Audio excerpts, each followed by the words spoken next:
TV Imaculada, o Evangelho em primeiro lugar.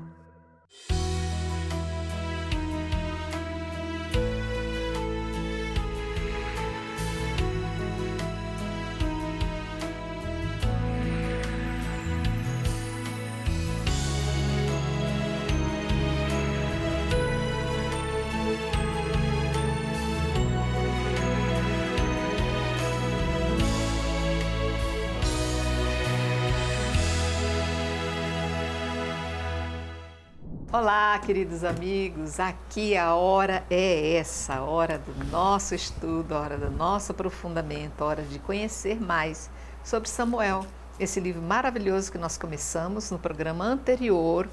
Quem não assistiu pode buscar no YouTube, nas plataformas que vocês encontrarem aí de páginas da Bíblia e ver toda a introdução. Fizemos uma belíssima introdução e iniciamos o primeiro capítulo. Vamos hoje, no nosso estudo, terminar esse primeiro capítulo. Mas antes, para quem não pôde assistir, perdeu ou se esqueceu, eu vou pedir, Diácono, pode fazer um pequeno retrospectiva, dizendo já desde já que nossos mestres hoje são a professora Amélia, Diácono José Carlos, que vocês amam, e eu também. Então, uma pequena introdução para a gente já começar de fato. Quero aproveitar o máximo de tempo. Bom, no programa anterior nós vimos uma introdução, fizemos uma breve introdução ao livro de Samuel, vendo a questão por que o nome livro Samuel, porque ele é o protagonista, não necessariamente que ele seja o autor, embora a antiga tradição atribuísse a ele a autoria do livro, não é? Vimos então um pouquinho assim da estrutura. E começamos a abordar a infância de Samuel, né? E nós vimos então que, a exemplo de Sansão, de João Batista, Samuel, ele é fruto de um milagre, porque a mãe dele, a senhora Ana, ela era estéril e sofria muito por causa disso, né? E como costumeiramente essa família ia ao templo de Silo, ainda não é o templo de Jerusalém, ia ao templo de Silo. Lá ela derramou a sua alma diante de Javé, foi confundida pelo sacerdote Eli como se ela estivesse bêbada, né? Mas por que bêbada? Porque nas festas judaicas se tomava muito vinho, então era normal que a pessoa tivesse um pouco alterada.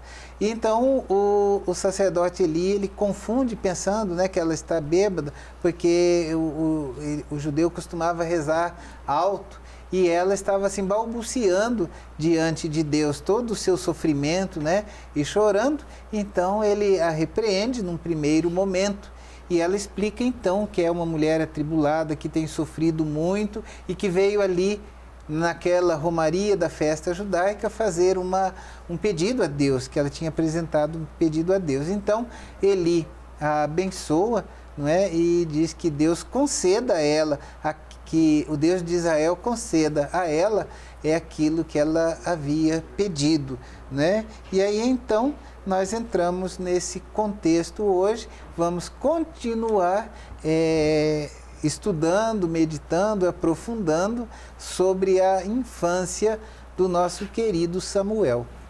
Muito bem. E você sabe que eu tenho um carinho bem especial por Samuel, eu acho interessante, talvez por causa dessa dor toda que essa mãe viveu, né? Esse filho ser o resultado, grande presente de um grande clamor que essa mãe fez a Javé, e nascer daí um filho tão especial, né? Que foi o último dos juízes, o primeiro dos profetas, e vem ser também sacerdote, né? Vamos então, finalizando o capítulo 1, no versículo 19. Vai estar escrito: levantaram-se bem cedo e, depois de terem prostrado diante de Javé, voltaram à sua casa em Ramá. Eucana conheceu sua mulher Ana e Javé se lembrou dela. Ana concebeu e, no devido tempo, deu à luz um filho, a quem chamou Samuel, porque disse ela: eu o pedi a Javé. Eucana, seu marido, subiu com toda a sua casa para oferecer a Javé o sacrifício anual e cumprir o seu voto. Ana, porém, não subiu, porque ela disse a seu marido: não antes que o menino seja desmamado. Então eu o levarei e será apresentado perante Yahvé, e lá ficará para sempre. Respondeu-lhe Eucana, seu marido: faze o que melhor te aprouver e espera até que ele seja desmamado, que somente Yahvé realize a sua palavra. Assim ficou e criou o menino até que o desmamou. Tão logo desmamou, ela o fez subir consigo com um novilho de 3 anos, uma medida de farinha e outra de vinho, e o conduziu ao templo de Yahvé em Silo. O menino, que ainda era muito pequeno, junto com eles. Eles imolaram o novilho e levaram o menino a ele. Ela disse: perdão, Senhor, tão cedo como tu vives, eu sou aquela mulher. Tão certo como tu vives, eu sou aquela mulher que aqui esteve contigo orando a Yahvé. Eu orava por este menino e Yahvé atendeu a minha súplica. Da minha parte, eu o dedico a Yahvé por todos os dias que viver, assim o dedico a Yahvé. E lá ele se prostrou diante de Yahvé. Legal é que no programa anterior nós vimos o desespero e a aflição dessa mulher que clama para ter um filho, a realização de seu desejo de poder servir a Yahvé. E aqui já o cumprimento da sua súplica, né? Bonito, né, Amélia? Muito lindo, né? Então, ela levantaram, foram embora depois do tempo, né? Tinha feito o pedido e volta para casa. Aí o texto fala, ela conheceu a sua mulher, né, Eucana. Então, tiveram relações, né? E Yahvé se lembrou dela, então ela concebeu. E no devido tempo, quer dizer, no tempo certo depois, ela teve um menino, ela chama de Samuel, porque ela disse, eu pedi a Yahvé. Então, Samuel, eu pedi a Yahvé. Aí, então, como sempre, Eucana, então, no ano vai de novo pro templo. Aí ela fala, olha, eu não vou. Eu só vou quando o menino for desmamado. A gente vai lembrar que a criança era desmamada 3, 4 anos, mamava até 3, 4 anos, até mais. Né? Então, quando eu desmamar, aí eu vou. Aí ele falou, faça como você quiser. Então, tá. Ela espera, aí depois ela criou o menino e desmamou. Aí, tão logo ela desmamou, então ela foi com Eucana para o templo de novo, né? Mas levou junto um novilho de 3 anos, a farinha e vinho. E conduziu ao templo de Yahvé. Aí fala, o menino era pequeno, então aí ele fez aquele sacrifício, imola o novilho, tem a farinha para fazer pão, o vinho, tudo, né? Aí ela entrega o menino a ele e ela fala, olha, perdão, meu senhor, tão certo como tu vives, eu sou aquela mulher que esteve aqui chorando e clamando a Deus, e Deus me atendeu, e Yahvé me atendeu. Da minha parte, eu dedico a Yahvé todos os dias enquanto eu viver, e eu dedico a Yahvé.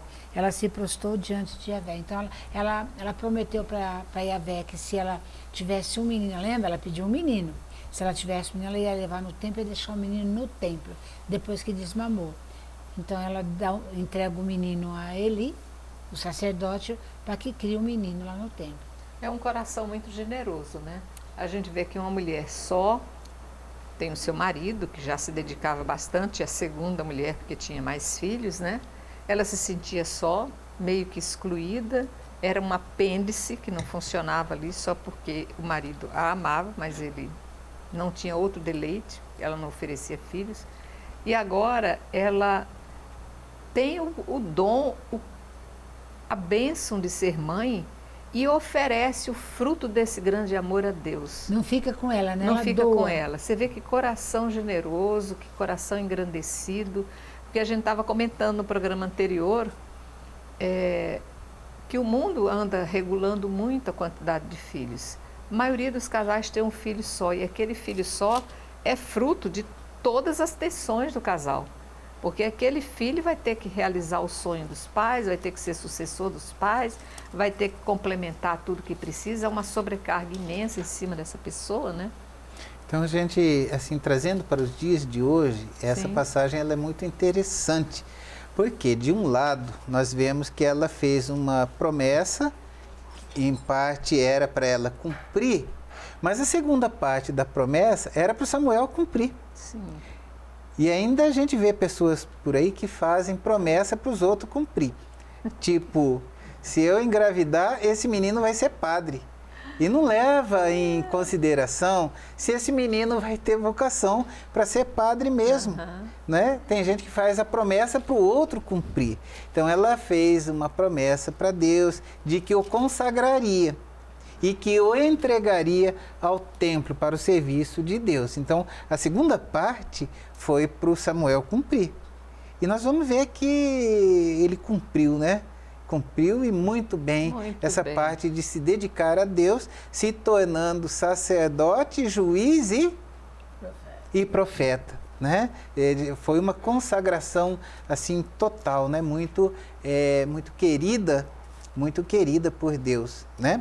E também todo o cuidado, né, que ela tem de amamentar, de preparar esse menino para Deus. Então, por outro lado, nós vemos trazendo para os dias de hoje, o grande desprendimento dela, né? O despojamento. O único filho que Deus havia concedido para ela abre mão, né? E ela devolve esse filho para Deus, porque foi Deus, né? Que ela diz, o nome significa, eu pedi a Javé, eu pedi ao Senhor. Então, esse filho que ela tanto pediu, ela devolve para o serviço do Senhor. Então, o que tem a ver com os dias de hoje? De vez em quando a gente encontra na pastoral da vida por aí, algumas pessoas que, embora sejam cristãs católicas, não querem que o filho siga uma vocação. Tem gente que é contra o filho. Não, meu filho não vai ser padre, não. Meu filho tem que assumir a minha empresa, tem que seguir o meu caminho, tem que ser médico, advogado, que nem eu sou. Não, Deus me livre, meu filho padre. Ou minha filha, eu não gerei minha filha para ser freira.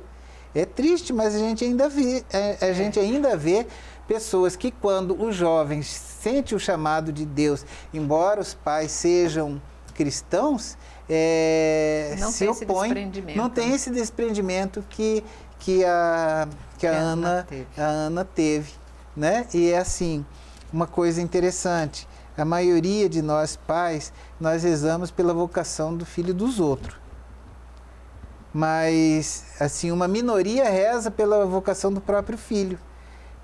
Que Deus faça, né, chame meu filho para vocação religiosa, para vocação matrimonial ou para vocação sacerdotal, diaconal, né? Então, assim, muitos rezam, mas reza no geral e não reza pela vocação do próprio filho. Então, essa passagem de Ana, ela mostra assim, essa grande generosidade que ela tem no coração, devolvendo para Deus o filho tão esperado e que ele concedeu a ela. Muito bem, então, vamos conhecer o cântico de Ana, que Ana fica tão feliz quando chega o dia de levar o filho ao templo, que ela o entrega e vai fazer o que muitos chamam de protótipo do Magnífica, quer dizer, foi tipo assim um rascunho do Magnífica que depois Nossa Senhora, muitos anos depois, vai repetir com algumas modificações. Então, entramos no capítulo 2 do primeiro livro de Samuel e vamos saborear essa oração que Ana vai fazer. Então, Ana profere essa oração. O meu coração exulta em Yahvé, meu chifre se eleva a Yahvé. A minha boca se escancara contra os meus inimigos, porque me alegro em tua salvação. Não há santo como Yahvé, porque outro não há além de ti. E rocha alguma existe como nosso Deus. Não multipliqueis palavras altivas, nem brote dos vossos olhos a arrogância, pois Yahvé é um Deus cheio de saber, e por ele as ações são pesadas. O arco dos poderosos é quebrado, os debilitados se cingem de força, os que vivem na fartura se empregam por comida. E os que tinham fome não precisam trabalhar. A mulher estéril dá à luz 7 vezes, e a mãe de muitos filhos se exaure. É Yahvé quem faz morrer e viver, faz descer ao Sheol e dele subir. É Yahvé quem empobrece e enriquece, quem humilha e quem exalta. Levanta do pó o fraco e do monturo o indigente, para os fazer assentar-se com os pobres e colocá-los no lugar de honra, porque a Yahvé pertencem os fundamentos da terra e sobre eles colocou o mundo. Ele guarda o passo dos que lhes são fiéis, mas os ímpios desaparecem nas trevas, porque não é pela força que o homem triunfa. Yahvé, os seus inimigos são destruídos. O Altíssimo troveja contra eles. Yahvé julga os confins da terra, dá a força ao seu rei e eleva o chifre de seu ungido. Fechando o versículo, o capítulo aí, Eucana partiu para sua casa em Ramá. O menino, porém, ficou servindo a Yahvé na presença do sacerdote Eli. Eu queria entender algumas palavrinhas aí que são colocadas e que a gente precisa ter o entendimento correto para a gente não sair fora do contexto. Primeiro, a questão do chifre. Tem toda uma ideologia em torno de um chifre na liturgia. Então, o chifre, ele significa o poder. Sempre que a gente vê na Sagrada Escritura, né, essa palavra chifre, ela significa o poder. Até o óleo, por exemplo, para ungir, como nós vamos ver mais para frente nesse livro, ungir Saul, ungir o rei Davi, era levado num chifre, isso. Porque o chifre tem esse significado de poder. Tem uma imagem de Michelangelo, né? Eu estive diante dessa imagem, Moisés. Moisés com os 2 chifres e me questionei muito naquilo. Mas aquele chifre anos. significa o poder de Deus agindo sobre Moisés. Então a palavra chifre, ela tem significado de poder. E me parece que não é só em Israel, não. Porque os vikings, né, poderosos vikings, usavam capacete com chifre para mostrar o quê? O poder. É o poder dele. E as forças do mal usam muito o chifre como símbolo do seu poder. Para dizer que eles também têm poder. Vamos escolher o chifre certo. Muito bem, tem a questão do chifre. No versículo 2, não há santo como Yahvé, porque outro não há além de ti, e rocha alguma existe como o nosso Deus. A rocha também é o símbolo da firmeza, da solidez, do sustentáculo. É uma prefiguração da rocha, né, que é nosso Senhor Jesus Cristo. Ele é a nossa rocha. Então aqui já temos aí uma prefiguração também, porque no Antigo Testamento, né, embora ali o judeu não o entendesse assim, mas a Escritura ela é inspirada por Deus. Então tudo no Antigo Testamento remete ao Novo, né? E assim, lembrando que esse, como você já disse, né, o protótipo do Magnificat. Então, alguns autores dizem assim que foram colocadas palavras na boca de Ana, e alguns autores também vão dizer lá do Novo Testamento que foi colocado palavra na boca de Nossa Senhora. Mas a gente, assim, na nossa fé, nós entendemos que Nossa Senhora, por ser mãe da revelação, por ela ser mãe da palavra, Jesus é a palavra, o verbo de Deus encarnado, né? Ela já conhecia, né, os salmos. Alguns autores falam que Nossa Senhora era analfabeta. Eu prefiro acreditar que não. Que ela teve muito tempo no templo, ela deve ter sido ensinada no templo. E ela, então, ela trazia no coração, porque o São Lucas, ele diz que Nossa Senhora, ela guardava tudo aquilo que Jesus revelava, ela guardava onde? No coração. Por 3 vezes São Lucas revela isso pra gente. Maria guardava no seu coração. Então, desde a sua mocidade no templo, ela guardou no coração toda essa revelação. Então, ela tinha intimidade com os salmos, porque nós temos muitos salmos baseados nesse cântico de Ana, ou Ana se baseou nos salmos, né, nesse canto, mesmo que tenha sido o autor que tenha ilustrado, ele se baseou nos salmos, né? Também no livro do profeta Isaías. E no livro do profeta Isaías. Isaías 40, 29. O Isaías também 61, versículo 10, né? Está muito baseado em Isaías, em muitos salmos também, até em Deuteronômio tem. Sim. E fala é Javé que faz morrer e viver. E Nossa Senhora, por ser mãe da palavra, ela tinha intimidade com a palavra de Deus na Sagrada Escritura. E então, ela... E assim, a gente crê que São Lucas teve como fonte a própria Nossa Senhora, a própria mãe de Jesus, né? Sim. Teve como fonte. Então, ela certamente relatou que no dia, né, quando ela visita Isabel, né, depois de toda aquela acolhida de Isabel movida pelo Espírito Santo, ela exulta de alegria em Deus, o seu Salvador, que é justamente o primeiro versículo desse cântico de Ana. A Nossa Senhora trazia essa palavra no coração. Se colocando na alegria Sim. Né, de Ana naquele momento, né? E na realidade um louvor que brota de dentro da alegria de ter, né? Voltando à questão da rocha ainda, antes que eu me esqueça, tem a passagem também de Moisés quando está levando o povo pelo deserto, que ele fere a rocha com seu bastão, seu cajado, e dali brota água.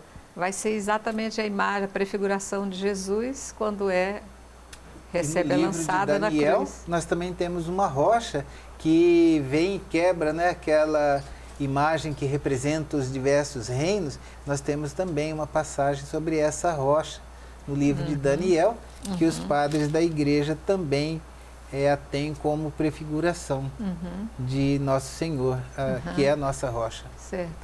O que você ia dizendo, que eu te interrompi? Não interrompeu não, para dizer assim que eu faço uma oração que brota de dentro, de quem pediu e foi atendida, fez uma promessa, cumpre, e você leu o último versículo que fala assim: Eucana partiu para sua casa em Ramá.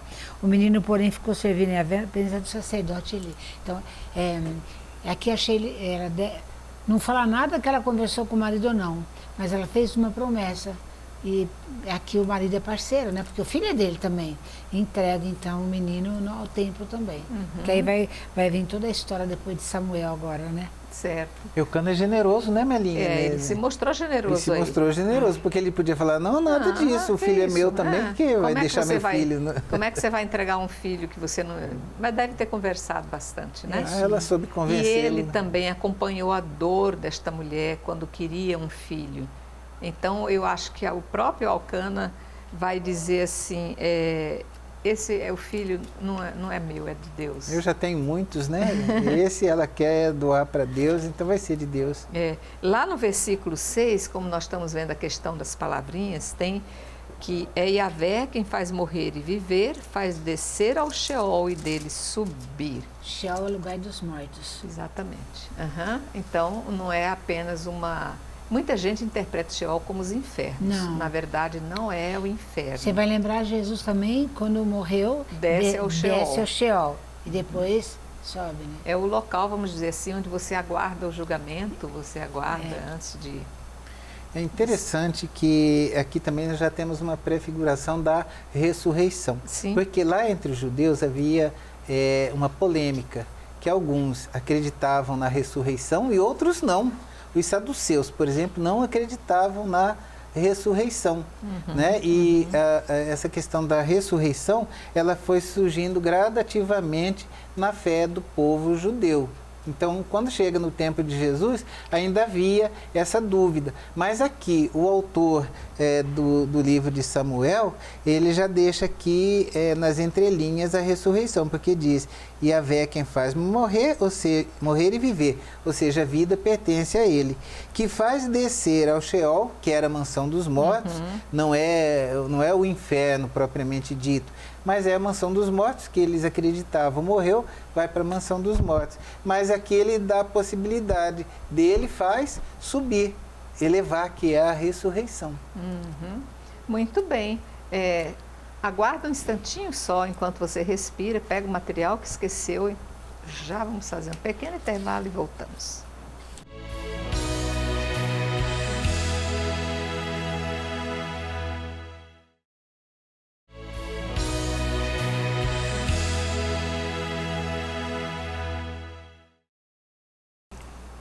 Ok, voltamos.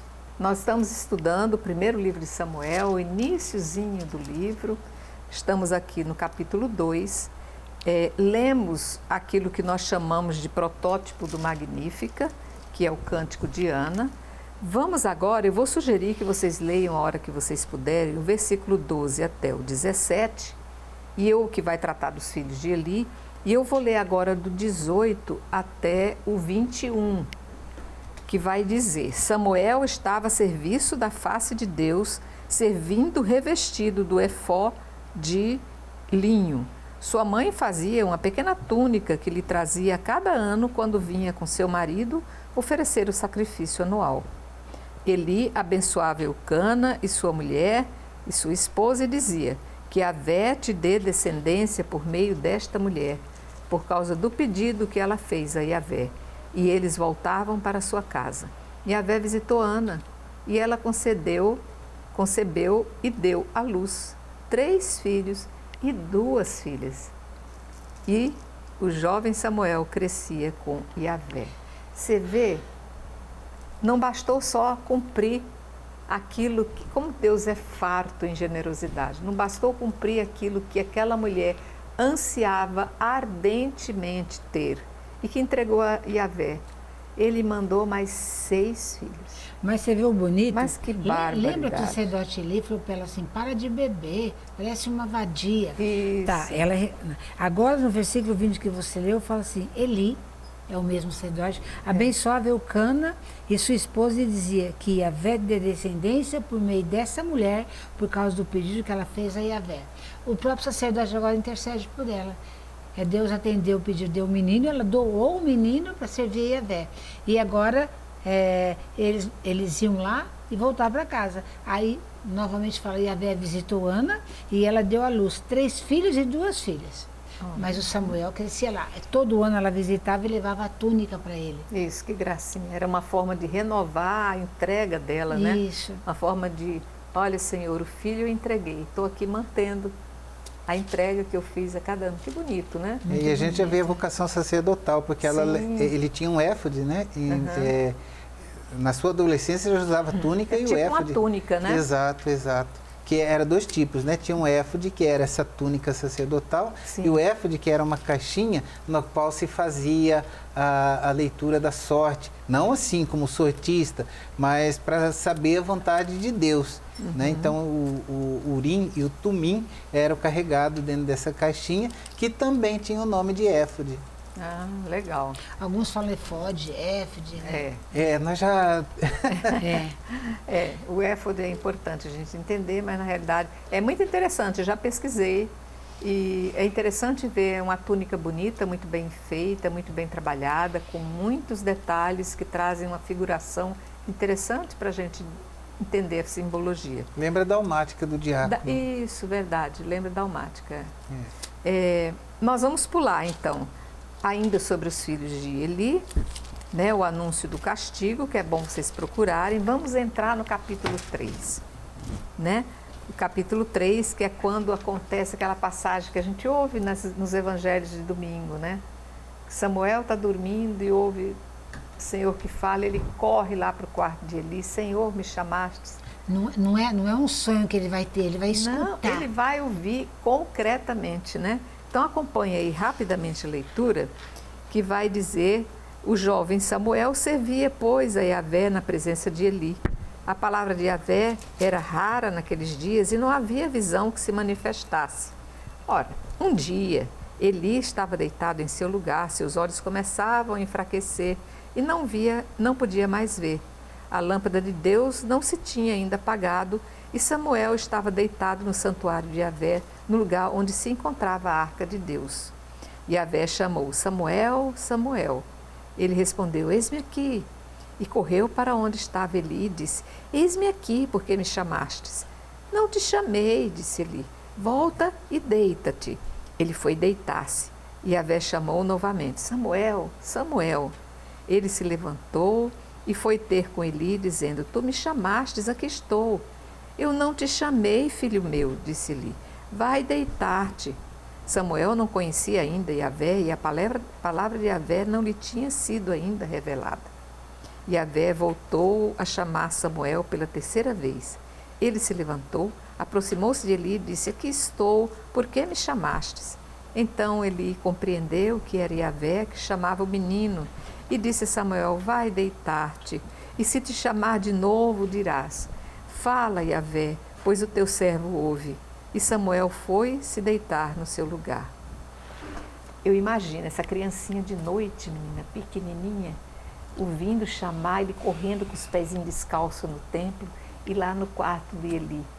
Gente, é uma coisa assim extraordinária, porque essa criança, que fruto desse grande pedido de Deus, de sua mãe Ana a Deus, é agora motivo de o Senhor fazer dele o seu chamado. Olha, é você que eu quero, né?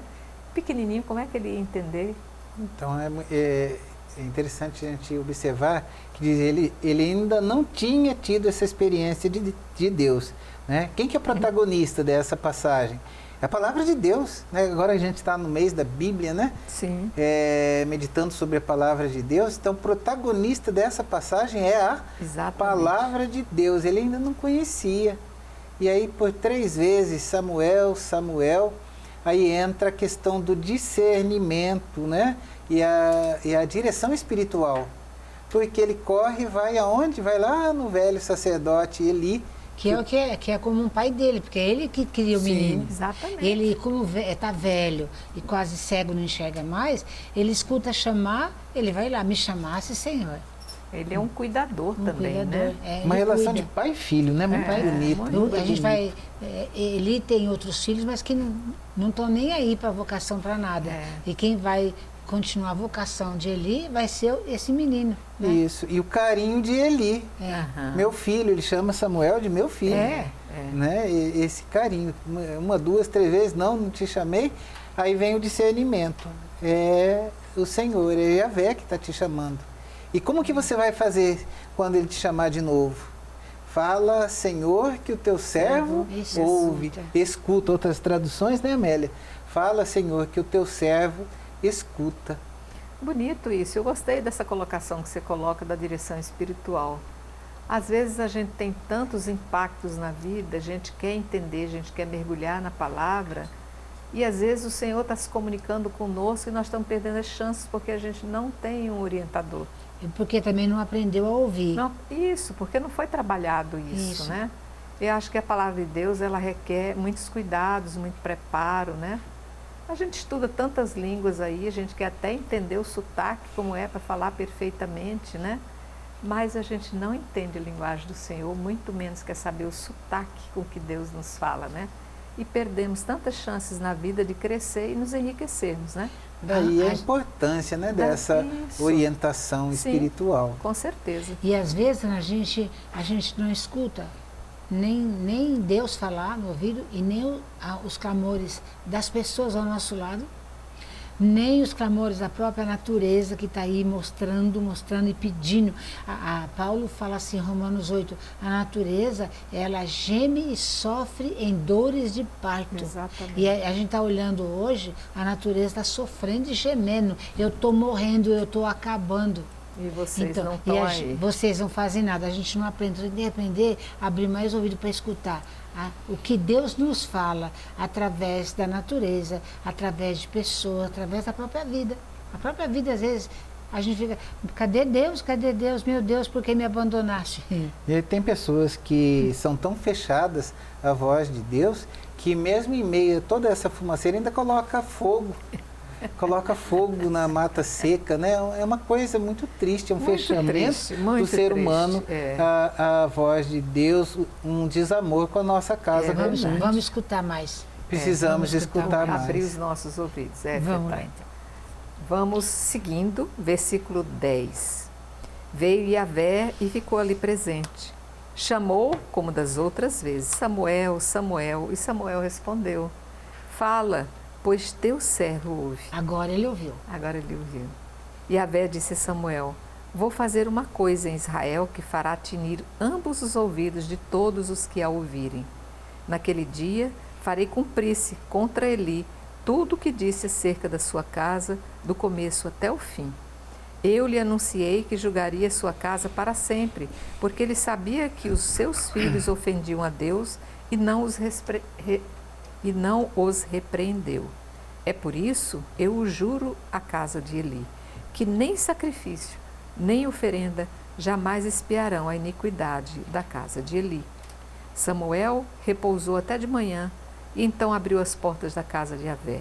Samuel temia contar a visão a Eli, mas Eli o chamou e disse: Samuel, meu filho. E ele respondeu: Eis-me aqui. Ele respondeu. Ele perguntou: Qual foi a palavra que ele lhe disse? Não me ocultes nada, que Deus te faça tal coisa e lhe some mais outro tanto, se me esconderes uma só palavra de tudo que ele te disse. Então Samuel lhe contou tudo, sem lhe ocultar coisa alguma. Ele disse: Ele é Yahvé, faça o que ele lhe parecer bom. Samuel cresceu, Yahvé estava com ele, e nenhuma das palavras que lhe dissera deixou cair em terra. Todo Israel soube, desde Dan até Bersabeia, que Samuel estava confirmado como profeta de Yahvé. Yahvé continuou a manifestar-se em Silo, porque em Silo ele se revelava a Samuel pela palavra de Yahvé. Ai, a criança que não está preparada, mas que ela sabe que vai chegar o momento do encontro, porque ela já foi totalmente orientada para esse fim. E é o Eli, né, que orientou o menino. Foi E a mãe orientador. também. Ele tem outros filhos, não seguiram o caminho do pai, mas é tudo ao contrário. E esse menino que foi consagrado, ele escuta tanto o Eli, né? E se a mãe o entregou, ele já desmamado, muita coisa. Eu lembrei de Moisés também, quando Moisés foi entregue a princesa lá para morar no Egito, também desmamado. Então, por que Moisés depois cumpriu? Porque ele escutou da mãe, do pai, todo mundo, tudo, qual é o projeto de Deus. É uma criança que desde o ventre da mãe é educado. Isso. E aqui foi o caso de Samuel. A mãe Exatamente. entrega já 3, 4, 5 anos, né? E Eli assume o papel e o instruiu. E ele se deixou levar pela palavra de Deus, né? Por isso que quando Deus fala, ele escuta. Ele não entendeu muito bem, né? Aí o Eli mesmo pensa, é Deus que está chamando, ele não está entendendo. Aí fala para ele: ó, meu filho, não sou eu que estou te chamando. Quando escutar de novo, você fala que teu servo escuta. E ele falou. Aí ele escutou o que Deus disse. E também, por outro lado, foi uma forma de Eli fazer uma avaliação do seu trabalho dentro do templo. Onde eu estou errando, onde eu estou me omitindo, onde eu deixei de cuidar. E esse menino tão pequeno vai ser essa lâmpada, essa chama que vai advertir Eli, né?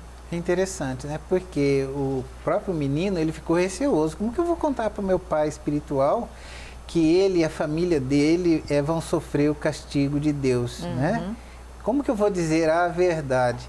Então ele se mostra assim bastante dócil à palavra de Deus. Não me esconda nada. O que Deus falou para você? E que aconteça isso o dobro se você esconder de mim. Então e aí ele conta a verdade e o Eli, ele aceita a vontade de Deus, não se Deus falou e que seja feito, né? Que ele faça aquilo que ele achar bom.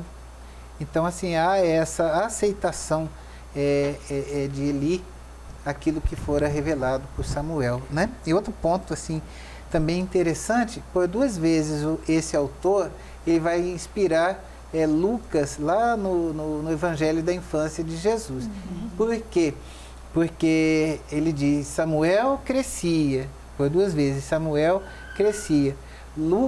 São Lucas, ele se inspira e vai dizer que o menino Jesus crescia em graça, só que ele completa, né? Em graça, estatura e sabedoria diante de Deus e dos homens. E aqui fala assim que Yahvé cujou manifestar-se em Silo, porque em Silo se revelava Samuel pela palavra de Yahvé também. Foi crescendo e aí Deus continuou se revelando a Samuel, até que ele fosse assumir. É interessante a gente ver ali que leva muito a sério a palavra de Deus que acontece dentro daquele templo, que ele é responsável.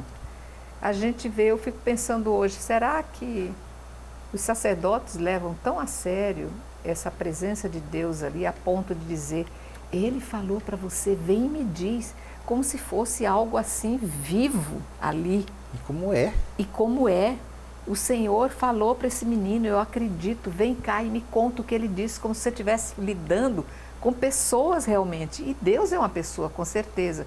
Mas muitos não têm essa facilidade de entender Deus operando de forma tão íntima na vida das pessoas. Porque às vezes as pessoas querem entender ou querem escutar aquilo que eu quero escutar. Sim. Não o que Deus quer falar. Exatamente. Entendeu? Esse é o problema de muita gente que fala a palavra de Deus. Estuda e vai fala coisas que ele quer falar da cabeça dele. E eu falei, coloca às vezes na boca de Deus palavras que Deus nunca disse. Exatamente. E a gente tem que estar aberto para escutar e com os pés no chão da nossa realidade, o que Deus diria, o que Deus disse para mim hoje. O que Deus disse para mim hoje. Porque Samuel não entendeu, mas quando ele ouviu Deus, ele entendeu que era Deus e disse assim, olha, quando ele te chamar de novo, você fala que teu servo escuta. Então ele ajudou Samuel a abrir os ouvidos e escutar Deus. Ele escutou Deus, aí e o texto vai falando assim, ele cresceu e a Vé estava com ele e nenhuma das palavras que ele disser deixou cair em terra. Então ele foi fiel cumpridor da palavra. O que Deus falava, ele fazia. Ele vivia aquela palavra, né? Aí todo Israel, quer dizer, desde Dan até Bersabeia, que Samuel estava confirmado como profeta de Javé. Todo mundo soube, porque era um menino que falava a palavra de Deus. Isso. Aí continuou a manifestar-se em Silo. Lá, porque em Silo ele se revelara a Samuel pela palavra. Então o menino escutou, soube cumprir a palavra e anunciar para as pessoas. Então, e o que falta muito para a gente são pessoas que quando fala da palavra, fala da palavra. Sabe? Da palavra que ele escutou, da vida, que Deus fala pela vida. Por exemplo, eu estou lá angustiada, aí eu falo, Deus, manda alguém para mim. Aí, Ana, você chega na minha casa, eu falo, foi Deus que te mandou. E não foi? Foi. A gente tem que aprender a escutar e entender as coisas de Deus, sabe? A gente a gente às vezes quer falar coisas que Deus nunca disse, parece que se porta como um Deus, a gente não é Deus. E essa outra coisa também bonito de ver é essa prontidão de Samuel. Eis-me aqui, Senhor. Um menino, uma criança podia dizer assim, depois a gente conversa, deixa eu dormir que eu estou com sono. Gente, seria tão natural da parte de uma criança, mas ele estava muito preparado para isso. Já tinha escutado 3 vezes e não sabia quem era. E ele sempre pronto, sempre pronto. Me chamou, as perninhas correndo no tempo. Me chamou, papai, eu estou aqui. Sim, oh, que gracinha, meu Deus, eu fico imaginando a cena. Outro ponto importante aqui é que, trazendo para os dias de hoje, a gente vive um período do chamado relativismo. O que é bom, o que é belo, o que é verdadeiro. Aquilo que é bom para mim, o que é bom para o meu grupinho, o relativismo ético. E aí então o que acontece? Deus revela a verdade para Samuel. Samuel ele fica meio receoso, porque é o pai espiritual dele. Como que eu vou falar essa verdade para ele? Então o Eli ele se abre à verdade. Não, conta toda a verdade para mim. Né? E quando ele escuta a verdade, ele não vai se descabelar, ou não, tem que mudar isso, porque como é que vai castigar meus filhos? E meus filhos são tudo para mim. Ele falou, não.